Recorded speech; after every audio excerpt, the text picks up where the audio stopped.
The Square Ball Podcast.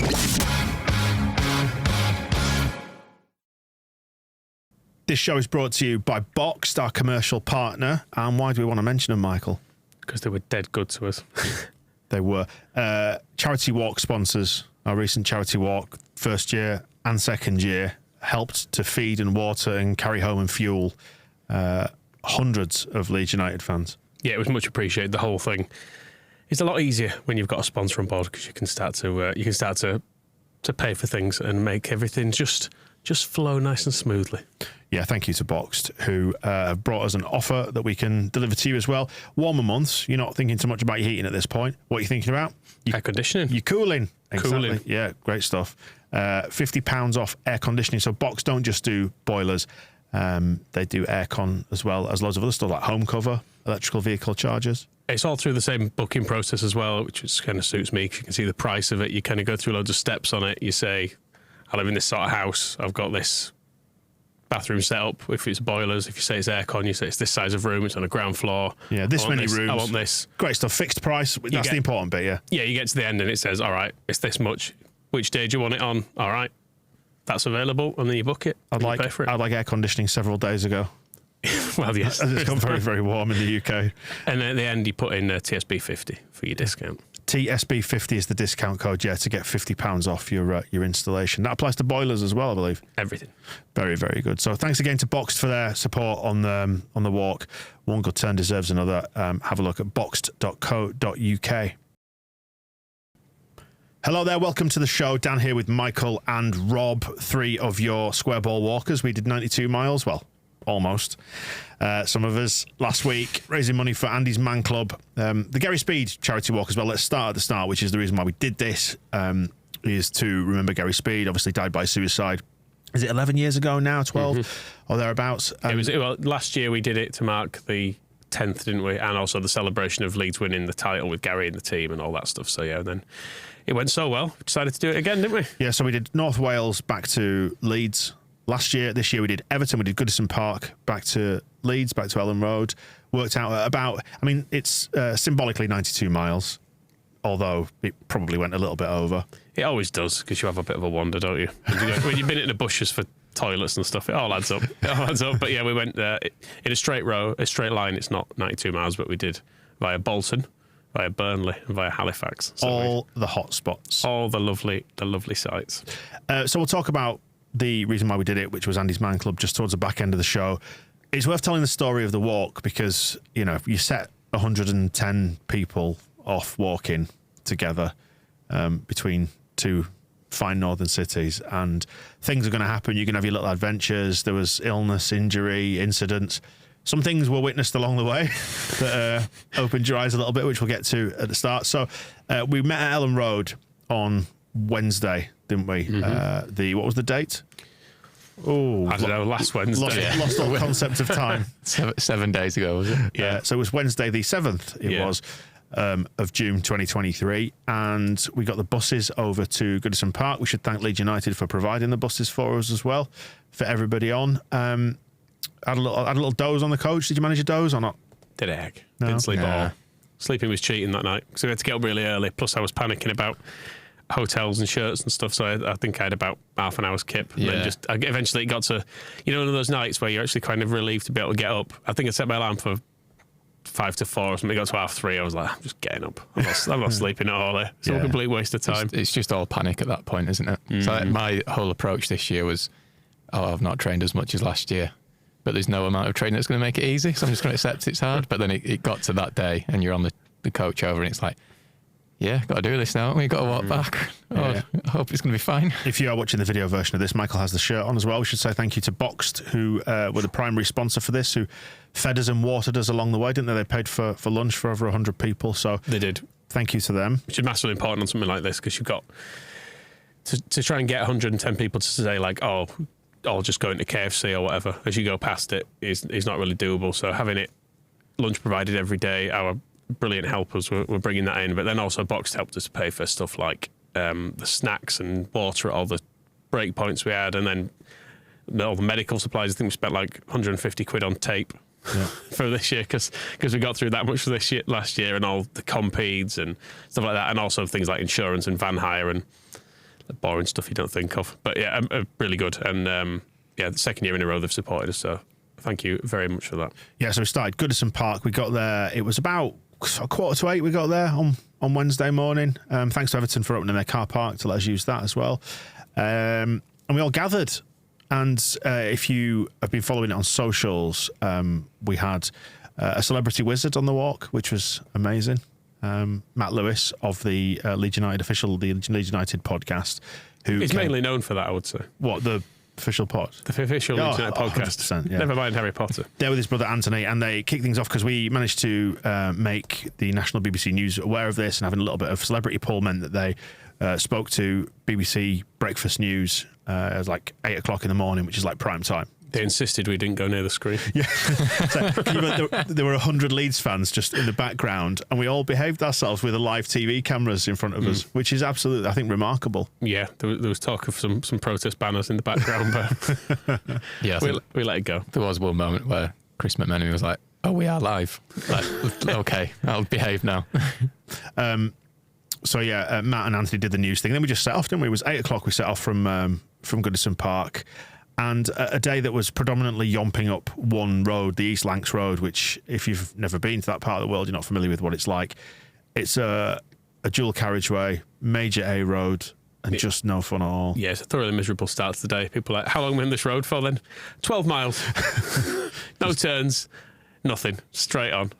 Although there was something to look at, I believe. I missed this. This was just before we got onto that main road. We were just around the corner from Goodison, about 2 minutes into the walk, and a group of us was stopped at some traffic lights and just heard one of us shout, "Is he having a shit?" And we looked, not one of the walkers. Not one of the walkers, and we looked ahead of the traffic lights, and indeed there was a little flat above a shop.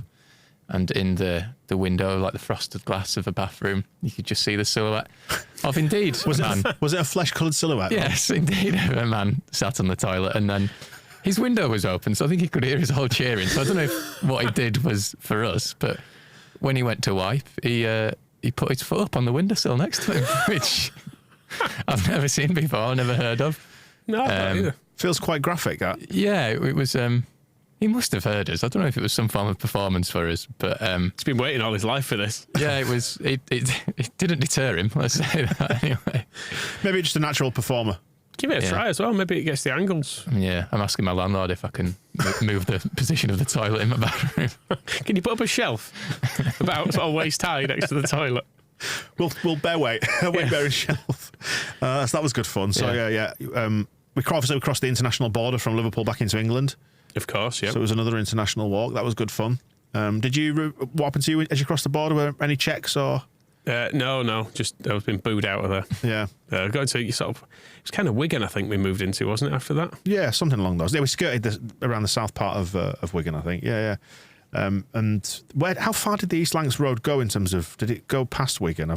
I kind of lost track. We kind of took a left turn off it and then went under the sort of southeast of Wigan. It's a bit of a rugby league tour, isn't it? Because we ended up sort of signed for St Helens at one point, and so we did all that, and then the accent's changing bizarrely as you go through it. Like within like an hour's walk, it feels like you've gone from like Scouse to Wigan. A different country, isn't it? Well, exactly. Which I think, for the benefit of our international listeners, viewers, they'd never know just how nuanced and different the accents are within 20 minutes, half an hour of one place to another. Such a special accent, isn't it? Scouse accent. Very much so, Michael. So into the southern parts of Wigan. Where did we stop for lunch on day number one? It was Stubshaw Cross Social Club, it was called. And you picked all the lunch venues as well. Yeah.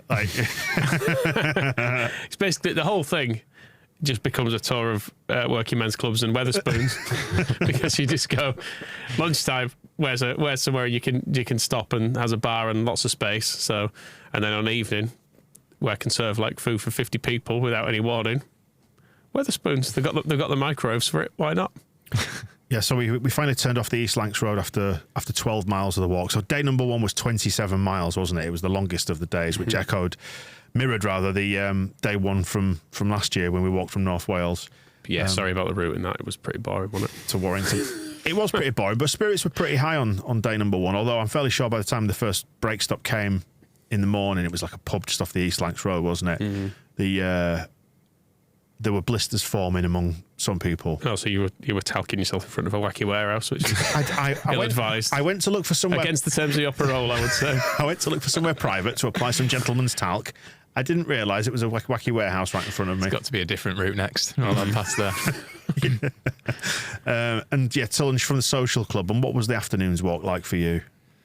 Can't remember. I had ploddy. Yeah, I had a bit of a meltdown that first day. I got it out of the way nice and early. It was the end of that first day, after the final break, which was just in like a Sainsbury's car park, walking into Bolton with like loads of traffic going to a Pink concert.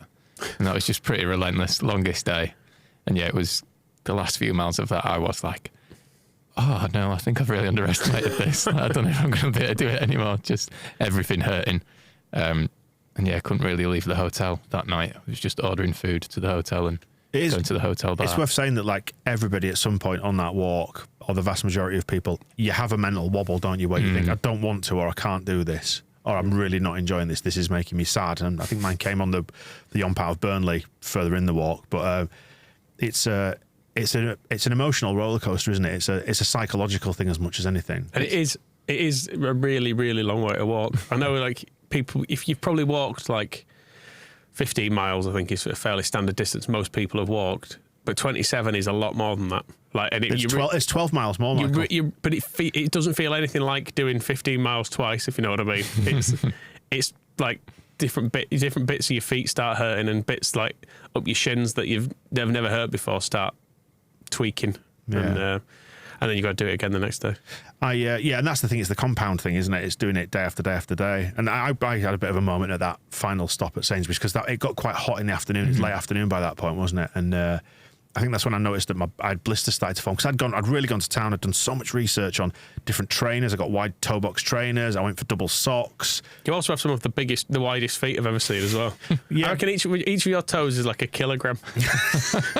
But I was looking at them compared to mine. I've got such dainty little toes. You're not dainty. My feet are beautiful. I'll have you know. I think it's probably just because I spent a lot of time in unsupportive trainers, and as you get older, your feet start to flatten, and my arches have collapsed and stuff. And like this is where my problems start. My little toes tuck under my fourth toe, so my pinky toe is essentially being walked on at all times. But I thought I'd mitigated against this by double socking it, by lubing my feet, taping my feet. Still didn't do enough, and it was there at that point that I noticed that they started to blister. So I taped up both my little toes, but still not quite enough to deal with the problem.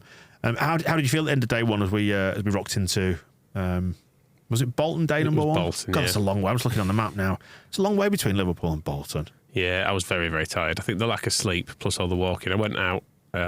We did get to spoons, didn't we? You had another little problem there as well. You sat at the table going, I'm going to be sick. I'm going to be sick. Well, I mean, I looked I need some food. I'm going to be sick. Well, I like how you've just completely embellished the tone of that there now. I seem to remember just being sat there with my head and my hands on the table going, I really don't feel well. It was like a Victorian Victorian lady fanning himself going, I'm going to faint.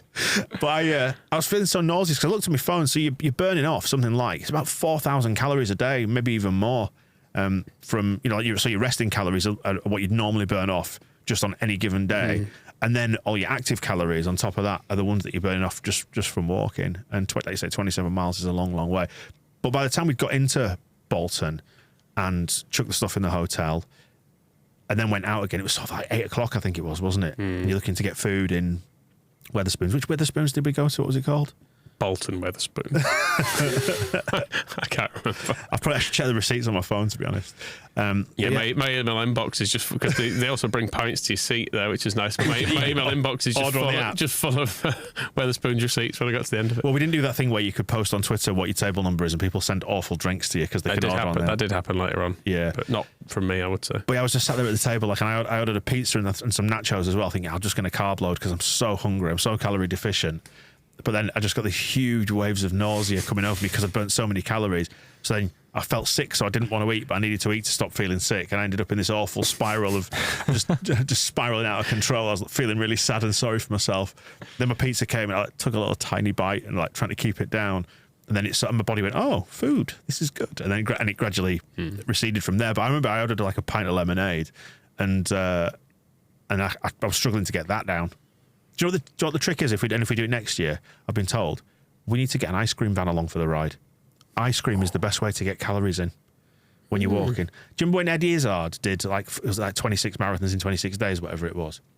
He had an ice cream van along for the way because he found it was the best way to get calories in and energy. That's good to know, because on Monday I did eat an obscene amount of ice cream for the walk. So yeah, I did too. Then I was putting in the group. I was eating a full tub of Raspberry Ripple. I got it out the fridge and set about it. It was like a 2-litre one. Just sat there doing it all in. I bet you got one of those massive white tubs, didn't you? One of the cheap ones. Oh yeah. I love shit Raspberry Ripple. It's a weird. I don't know if it's a weird childhood thing, but like, I've had more expensive Raspberry Ripple, and I prefer the shit stuff that crystallises. There's something about it that really satisfies me.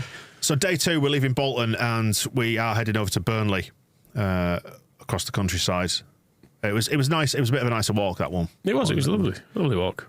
I did get spiked by barbed wire. I thought someone sparked you. I'm going to say someone taking a swing. Well, there was some near cow attacks at one point on this walk. People were, because obviously we're in spring.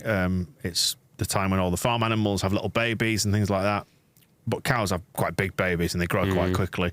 And there were some cows milling around. And do you remember we walked up that hill and you could hear them all going absolutely mental and up in the distance. Like some sort of cow party going on.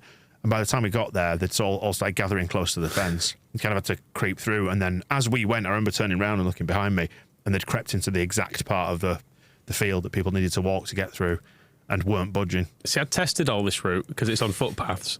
And all I said to people on this day was, that wasn't there when I did it. Just like, there were loads of bits where it was like, there was all of a sudden 6-foot nettles, and it was like, yeah, they weren't there in March. Yeah, they've grown since spring. Imagine that. All these fences are closed. Yeah, they were all open. All these cows weren't there. Yeah, they weren't there either. It's almost like things can change, isn't it, Michael? Yeah, I tried my best. To know where we were going. How did you get shanked on some barbed wire then? Because I saw you getting taped up at the first stop, and I was just like, how has he already done this? Well, it was, do you remember when we were cutting through it was after the cows, we were cutting through some relatively narrow pathways where the nettles were, and I'm fairly sure I saw some waist-high nettles and sort of jumped without realising instinctively to avoid being stung, but basically impaled myself on my abdomen on the barbed wire on that side, and it has punctured the skin to the extent where when I contacted the urgent treatment centre, more of that to come in a minute, they did advise me I probably didn't need a tetanus shot, but just keep an eye on it. I advised you that.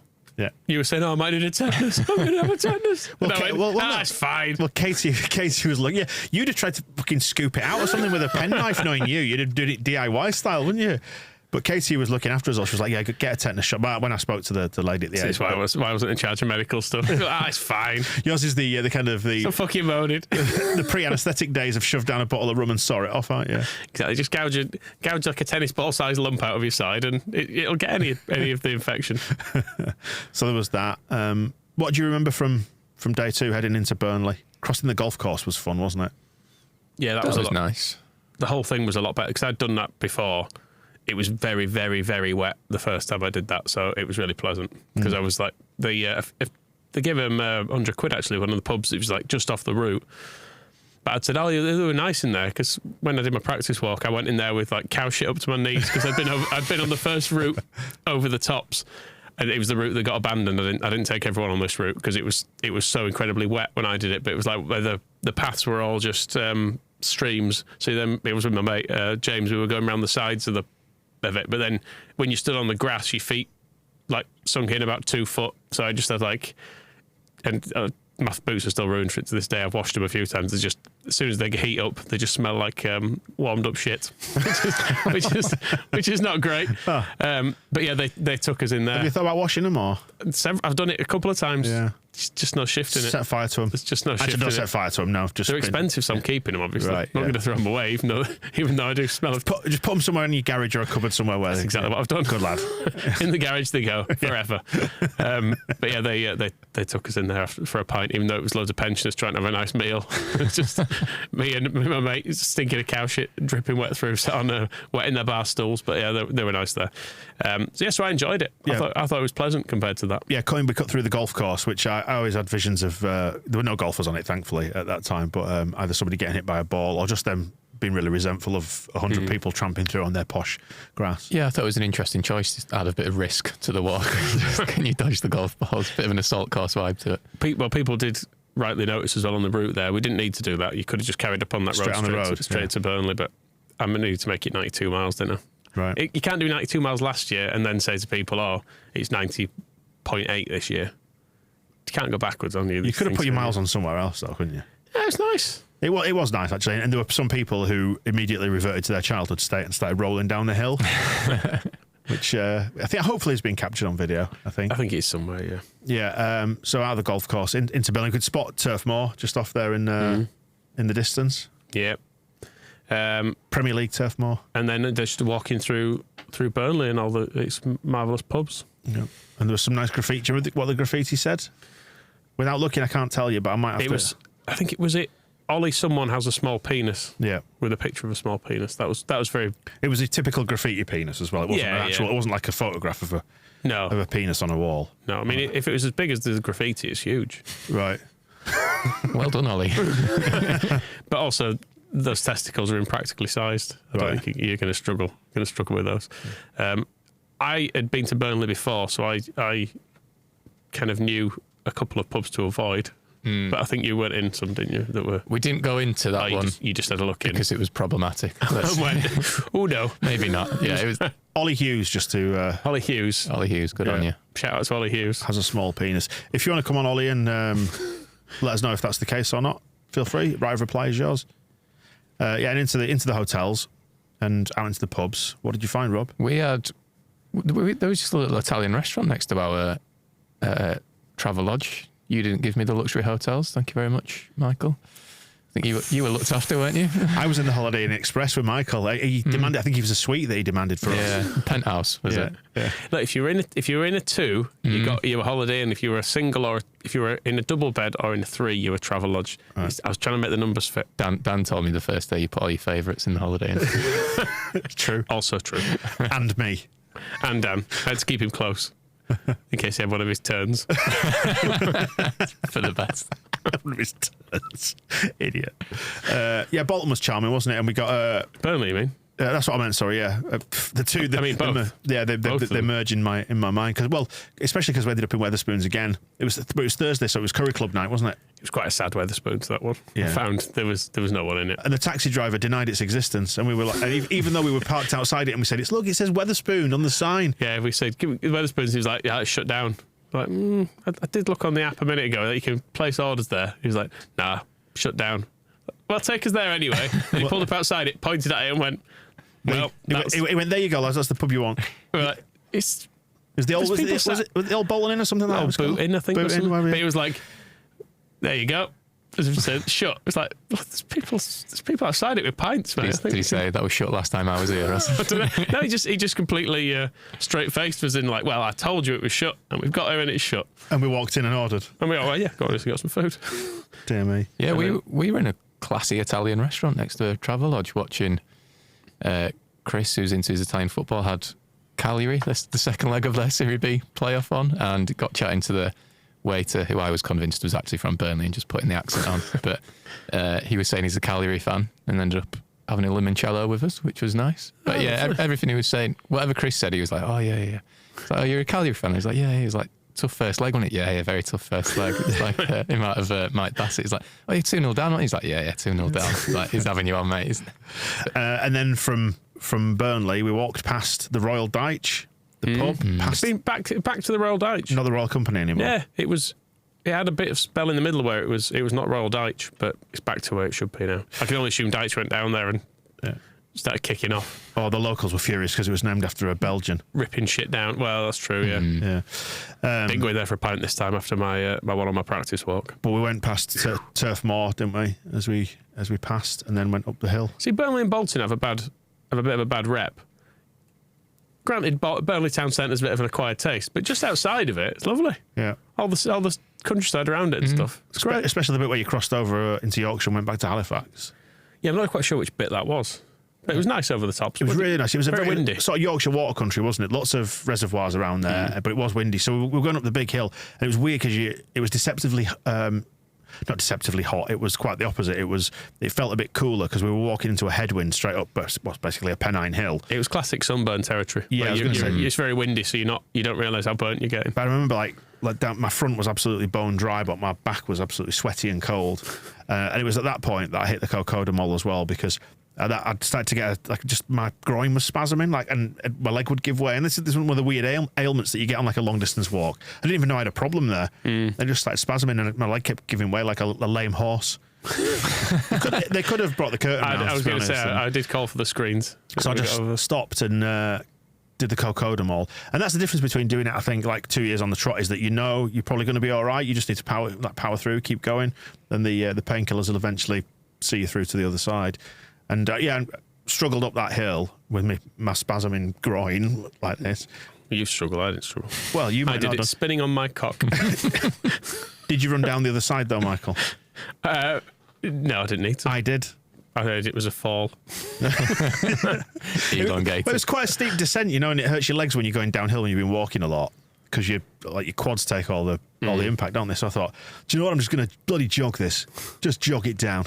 And felt great. Oh, did you feel any benefit from getting up at 4 a.m. on the first day, by the way? No. You didn't feel like you were high performing?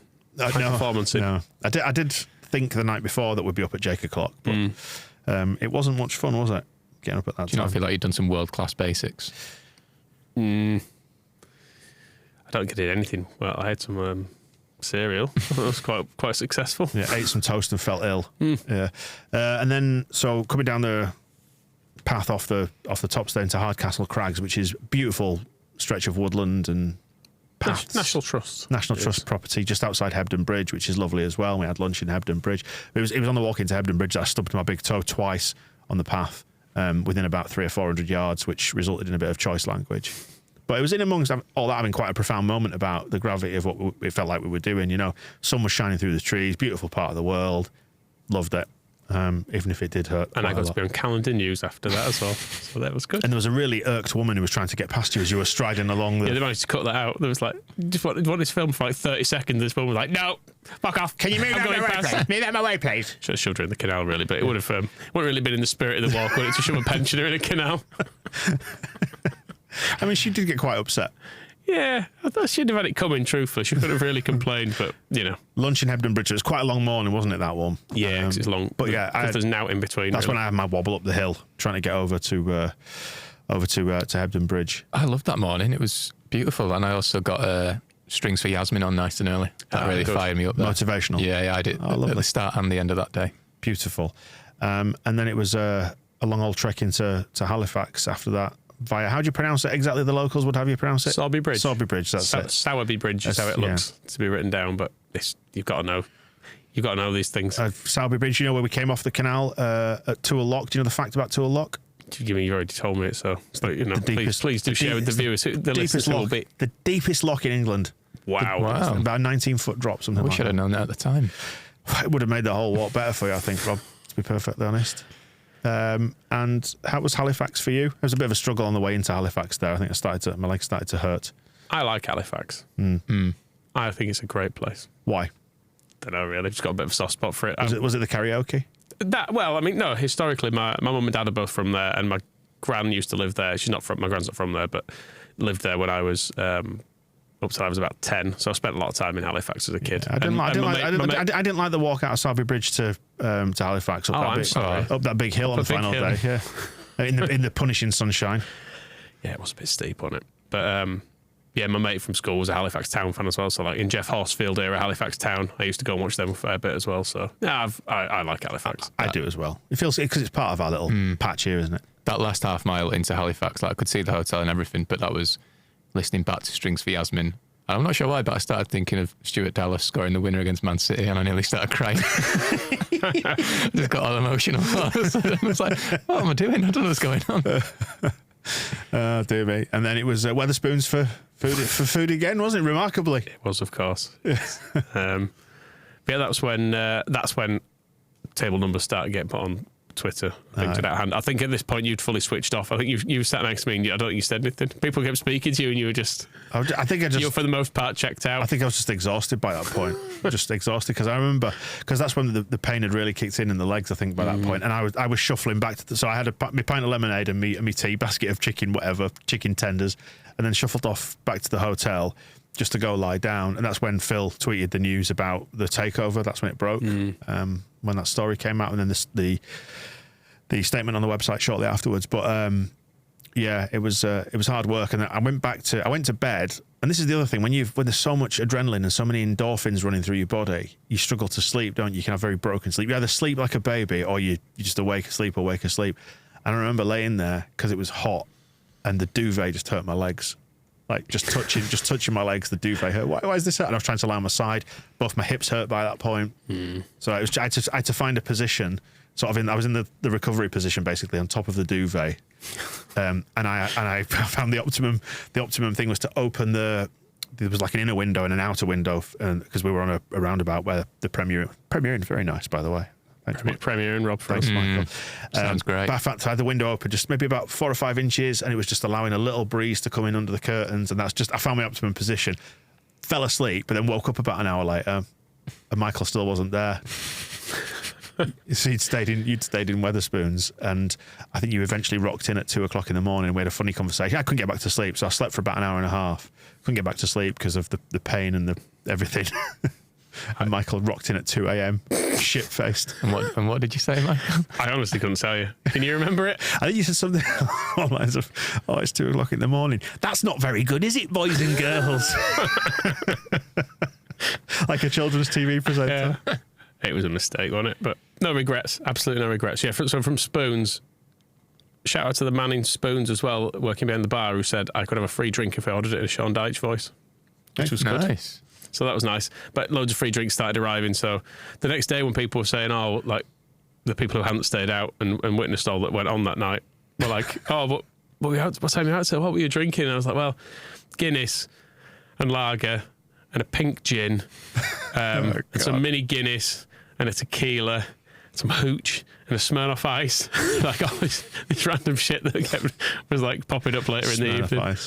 Which you can get away with because it's full of sugar. My gums are still ruined from that evening. They're like, they're just furry. They're just like sore and bleeding all the time as a result of so much bloody sugar. But yeah, ended up from Spoons, ended up in the White Horse. Never been before, but I would confidently say it's the best pub I've ever been in.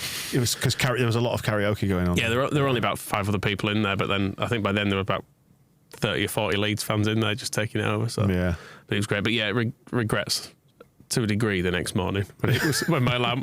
It's one of those where you wake up before your alarm, but you think, back to sleep now. I'll get up and have a wee, glass of water, back to bed for a bit. Because it's about 4 in the morning, surely. I looked up, my alarm was due to go off in like 3 minutes or something. You start going, crying. Oh no, it can't be. So I just got up and started getting ready to walk again. Before we get on to my exit from this walk, I need to mention you and the stuff that you had in the room, because I've just looked on my photos and seen that your massage gun is photographed. You had a washing line. You brought little sheets to wash things in the sink. Well, you had saving money on the shirt, wasn't I? You had an inflatable pillow for your legs. I blew up that pillow when I got home at 2 a.m. I remember doing that. So I remember thinking, I'm going to pass out here. Absolutely unbelievable. But did my toes stay nice and slim? Didn't swell up, did they? To be fair, it was my feet that swelled more than anything, but I suffered again with because I got toe blisters last year that got infected, and my little left one, my pinky toe, went again. So I bailed out, didn't I, on the final morning. Pathetic. But you knew it was coming. You know we've got to do the right thing and say how abysmal it was that you didn't complete it. No, absolutely. No, you're fine to rinse me for it forevermore. But I looked at my mouth and they're like yellow, and I was like, this is not going to end well. I saw it last year. Like last year, I did what some people have done this year, which was to what you call deglove your toe, which is exactly as you imagine. That's what my little toes did last year as well. It's not fun, is it? I liked it because they grew back, and it was like a beautiful cocoon that grew around my, like a hardened skin and nail that grew around my little toe. And then one day the whole thing, like, I was clipped off like a you ever taken like a helmet off a Lego man? Yeah. That sort of satisfaction. You just went, and underneath was a brand new little rodent toe. But so that was nice. I got my antibiotics. I had a prescription for antibiotics before I even got home, so I got the train back home to Bradford from Halifax. If you want in Halifax, go. Just hanging around the station and ask people. Got antibiotics? Oh, dear me. But so I sent the NHS a photo of my mangled toe, and she was like, the funny thing was when I spoke to the lady at the it was the urgent treatment centre, I just phoned up and they just send you a link saying send some photos in and we'll sort it out.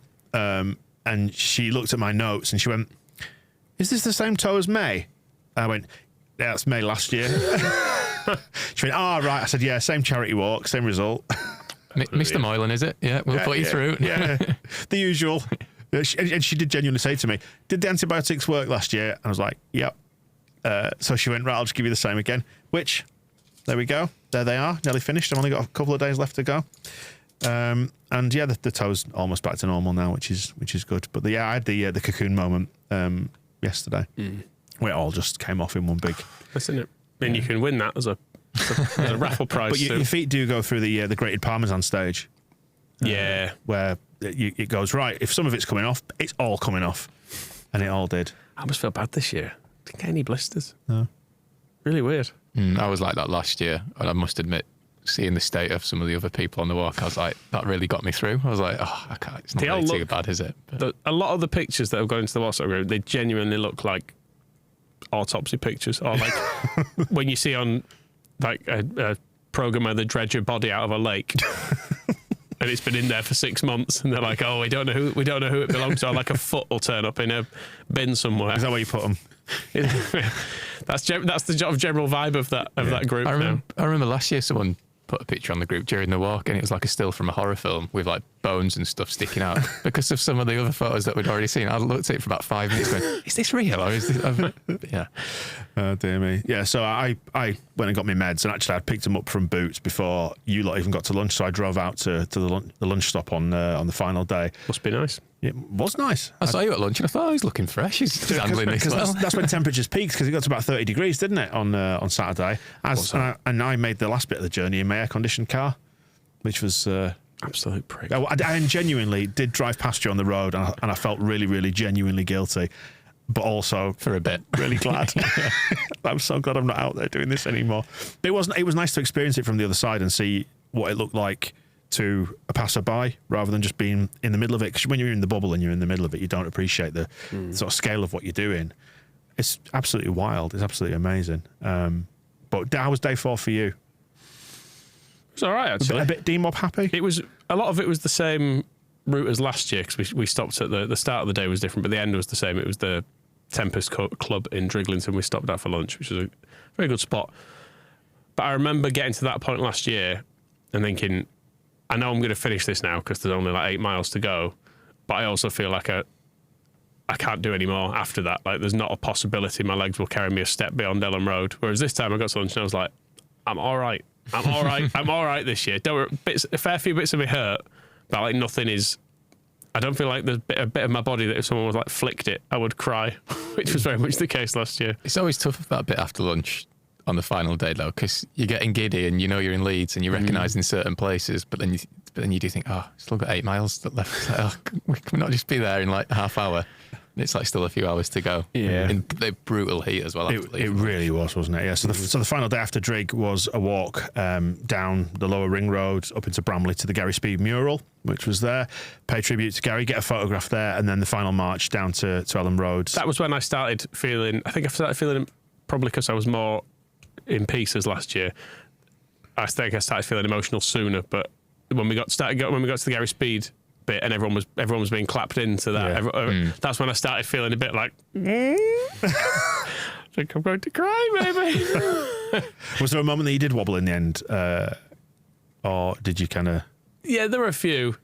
Just before lunch, actually, a bloke pulled in, not a Leeds fan, but he'd seen us all with the T-shirts on and stuff, and he was like, "Oh, what are you doing?" sort of thing. And then he was like saying, he was talking about his experience of going to Andy's Man Club. I think he said he wants the one in Kirkstone. He was like, "Oh, it's absolutely brilliant. Oh, it's sort of saved my life. It's like I've been going for years and stuff." And I was like, "Oh, no problem." You sort of think, "Oh, good. I'm glad I'm glad. It's funny that like I posted in the group, like, to me it was weird because you organise everything, Michael. You organise this whole thing, like, and I've mentioned in the thank yous that I put in the group to all the walkers, like, to an almost like psychopathic level, the organisation that goes into this, the logistics of moving 100 people that distance, feeding and watering and putting them up, it's huge. So thank you to you for doing all that. But because it's a square ball thing, I've kind of got responsibility for it, but without any actual direct responsibility. I was saying before, I'm kind of like just going along as the hype man and the show off. All you have to do is walk it. But so to me, the whole experience is just like, it's mired in my own head. It's purely a psychological experience for me. Just like having to show up and it's nice to speak to everyone and kind of represent what we do and all that stuff. But so it's all just, it occupies my brain space for 4 days. And I did, and I came close to it a few times, just like thinking, this is amazing, but for no particular reason. I'm just really proud of what we did and the reason why we're doing it. And we finished at the Lowfields again, as we did last year.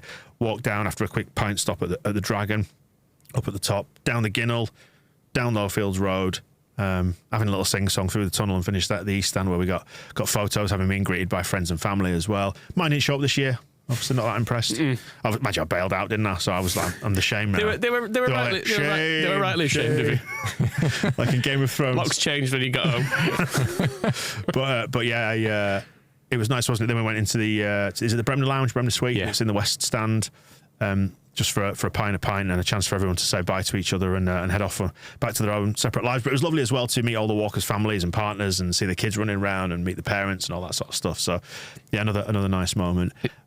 It's that bit when you get to Lowfields Road, I think, is the bit where everyone sort of puts the sunglasses on because everyone's getting a bit teary. But it's that bit right at the end. It's a bit weird once you actually do get to Elland Road and you see your family or whatever, because it's kind of like, oh, we're done. I don't really know what to say now. Yeah. And they're like looking at me for like, well, come on, what you got to say? And I was like, I don't really know. We just walked like really far. But it's that bit right at the end of Lowfields Road when everyone's together and everyone's we're waiting for the last person so we can all do it in one final go. You do think, bloody hell. It's also pretty much the only time in the week that everyone is together, because naturally there are some lunatics at the front who do average 3.8 miles an hour for the entire 92 miles, and like are just done so early. There are others who are lingering at the back looking at people wiping their asses. Exactly, yeah. Hoping to get a glimpse through someone's window. Everywhere he goes, just walking slowly. The peeping Toms, yeah. No, you're absolutely right. And yeah, it's a nice little homecoming together to the finish line. And the reason why we all did it is it's on the front of Rob's t-shirt. It's on your In the Walk t-shirt there, Michael. I hope you've washed it again since with the little washing sheets that you brought. It's got in my washing machine. I've got a washing machine at home. I've splashed out there. Yeah, absolutely. I'm not doing it in the. Imagine you used to save money. You've got a little washboard, hand washing stuff. Dried every night, nice and fresh. Indeed. Was Andy's Man Club, and to cap it all off, to understand where the money's going, and it's a lot of money. We've done over 61.5 grand as it stands at the minute. Money's still coming in. So, first of all, thank you so much if you've donated. I mean, wow. If you haven't, thesquareball.net/GarySpeed. Yeah, the link is on there. You still can. And it's going to Andy's Man Club. Andy's Man Club, we've done stuff with them before. Please do check out the episodes on our feed. It's a suicide prevention charity for men. And to me, it only existed in the abstract. I went along to one of the groups on Monday just to see what it was like, to see where the money was going, because I wanted to move it from just an idea in my brain to being a thing that I've actually experienced. And wow, I find it hard to put into words how profound I found it. And obviously I was carrying all those emotions with me from being on the walk for a few days. And it was all heightened, like I say, by the fact that I was, it was all in my brain, kind of my responsibility towards the walk and over the walk was all there. It felt like a perfect way to end it. And a way to understand the direct impact that the money will have. It's setting up these groups. It's so many volunteers who work for Andy's Man Club, but they have people who coordinate the facilitators in the groups. So it will possibly enable them, if they can put a couple more full-time staff in, to open hopefully many more groups elsewhere where these people who are in the paid jobs can oversee the volunteers. And it is really transformative. It's so worth going along. Even if you're in a good place and you don't need that support, go along and just check out one session and see what Andy's Man Club does, if you're eligible, of course. It blew me away. It absolutely blew me away. And what goes on inside the sessions is confidential, so not going to repeat it here, but we'll just say that the way that some of the blokes in there were struggling and opened up, and the benefits they will get from doing that, it will genuinely save lives. So if you donated, thank you. I mean, it is money that's going to go towards saving lives. It's a fantastic cause. I think the sort of grassroots element of it really can't be stressed enough either. It is to say it's done on the cheap would be to discredit it, but it's done on a budget that's pretty strict. They do tea and biscuits, and they get in venues where I don't know if they have to rent them all or if they can blag some for free or whatever. But like you say, it's very heavily volunteer led. A lot of the people who work for it now, people like Ollie, who we've had on the podcast, like he's someone who started off going to sessions and became a facilitator and has since kind of taken that on as his job. And Andy, who we spoke to, Andy Greenway, we spoke to last year, he was the same. He was someone who went to it, ended up working for them. He's moved on to a job in education now, I think. But it's kind of, that's the way it all comes from the ground up, does this stuff. Yeah, it started organically. It started in Halifax, didn't it? The backstory to it is that Andy, not Andy Greenway, but the Andy of Andy's Man Club, died by suicide in his early 20s. And it was his brother-in-law and his family who set up this club to try and prevent the same thing that happened to Andy happening to other people. If he'd have had somewhere like this to go, people to talk to, it might have saved his life, they reasoned. And it's growing organically out of its base in Halifax, across West Yorkshire, into different areas. And honestly, the work they do is just unreal. And it's such a simple concept as just getting people in a room to talk. And the hardest bit is step one, which is going there in the first place. There was a guy who was at the session on Monday who said, it was the first week was the week before for him, and he'd spent 40 minutes outside in his car, not sure whether he could go in. And he did. And then Monday was his second session, 20 minutes in his car, because he still felt nervous, even though he'd experienced it, because it's a big thing. It's a big step to take. And I felt nervous, funnily enough, going in there. And I'm in a good place. I wasn't in a good place 3 years ago, and I could have done with something like that to go to and unload it all. But I still felt a little bit of trepidation, because it's like that going into any new dynamic. But do you know what? It's brilliant. It's just brilliant. And I cannot recommend highly enough that you go try it, even if you're in a good place, just to go offer some support to the people who need it. And it'll also maybe just frame your own problems, because everyone's got their own shit. Everyone's carrying their own little bag of bricks, no matter what it is. There's always something. And it might just give it a little bit of context and make you see that, things are all right after all. But I say it's a simple idea. Putting men in a room, there's a football, black football with an Andy's Man Club logo on it. When you're holding it, it's your turn to talk. You don't have to talk. You can stay silent. You can just pass the ball on. You don't have to identify yourself, give your name, give any details. Maybe for some people, just being there is enough and hearing other people speak. And it's 5 questions each week. The first 3 are the same every week, which is, how's your week been? Question number 2 is, tell us something good about your week. Question number 3 is there anything you want to get off your chest? And you can indulge as much or as little as you want with those questions. But it was amazing seeing, like, there was one guy in particular in the group that I was in who struggled to get his words out at the start. He got quite upset. But by question 3, he was able to start vocalising the things that he'd found really, really difficult that week. So it clearly helped him. And there's so much support within the group as well. And it's not wanky. It's not pretentious. It's just ordinary blokes talking. And just, it's marvellous. I just cannot say enough good things about the work that they do, and how transformative it is, and how proud I am that we've done this. And thanks to you that you've ponied up and just given us a few quid to cover it off, because it's amazing. I'm so proud that we've done it. So congratulations to you as well. And we are still doing the podcast with them. It's just end of season and walk planning. Yeah, it was all a bit much, wasn't it? We are going to be kicking those off again shortly, aren't we? Yeah, and I think it'd be worth speaking to somebody from AMC as well to find out from their perspective what the money will do, and the impact that it'll have on the lives of the blokes that are in these groups. And maybe get a couple of guests on as well to talk about mental health and continue that conversation. Just continue to normalise the conversations around it, because I realise sitting in there, we talk about mental health all the time, and we've channelled our own experiences. I've channelled my own experience with a dip in mental health into doing those podcasts because I felt able to do so. You just want to turn it into something good. So many people struggle talking about it. I realised that by being in the group on the session on Monday. Like, it's so hard for some people who maybe absorb all the problems of the people around them, and nobody's there to look out for them in particular. So yeah, keep on talking and we'll keep walking. Is that the bargain these days now? Next year? Don't know what we're doing next year. We'll do something. Give the feet a rest first. But honestly, what an experience for anybody who's inside our little sort of 4-day bubble. It's magic, isn't it? Way to come out of it. Yeah, back into civilian life. Yeah, it really is. When you wake up in the morning, you're like, nothing to do. Well, I have, but it's not walking. It's not just getting up and there's a sort of a nice simplicity actually to just that, knowing that's your day. Mm-hmm. Knowing you just got to get up, put your shoes on, and hit the pavement. It's quite refreshing in some ways. I absolutely loved opening the WhatsApp group the day after the walk, and it was Martin who came down from Newcastle to join the walk, just putting a video up at like 7:30, 8 a.m. being like, well, didn't know what to do, so thought I'd come for a stroll. Good on you, man. But yeah, what an experience. So proud that we've done it and so grateful for you ponying up and giving the money. It'll go a long way. It'll do some real good in the world. And that's better than the alternative, I think, isn't it? So thank you for joining us on this. We'll see you soon.